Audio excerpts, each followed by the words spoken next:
دو روز است که من در آزادی هستم. من اکثریت وقت با دخترچه‌ام میگذرانم، با اویلم. خیلی خوشحال هستم که من در آزادی هستم و اکنون امکانیتم شد که بیشتر وقت با دخترچه‌ام گذرانم. زود روزشون گذراندیم و حاضر من اکثریت وقت اویلم که میگذرانم. اصلا الکساندر با اون اتهامی که نسبت شما شد راضی هستید و چی امیدوار هستید؟ من راضی نیستم، لیکن تفتیشات ادامه دارد و من میخواستم که من حاضر میخواهم که تو همون چی بگم تفتیشات ادامه یابد و تمام شود. بعد من بیشتر گفته میتوانم در همین موضوع.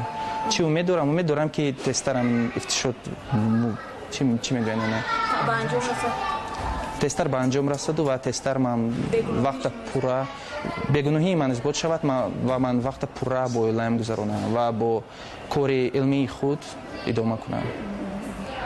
برای کار علمیتون چند مدتی دیگر مونده بود که شما باید انجام میکردید؟ این رو گفته نمیشد.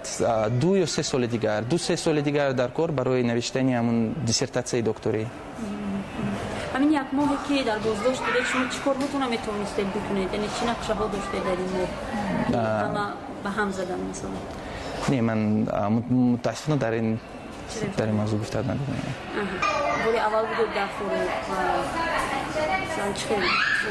نه این باری اول نبود. من پیش یک چند بار در فروغ بودم. وقتی که من در سازمان ملل متحد کار میکردم چند مرتبه به فروغ رفتم با پروژه های گومانیتری بشردوستانه، یعنی پروژه هایی که با ساحه اجتماعی تعلق دارد. اساساً همون با وزارت تندرستی همکاری کردیم.